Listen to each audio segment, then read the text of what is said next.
Lamune mati. Berarti iki sing mati kan selamat.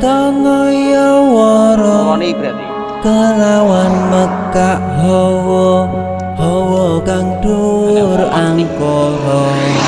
Senajan setan gentayangan tansah gawe rupeda hingga pupusing jaman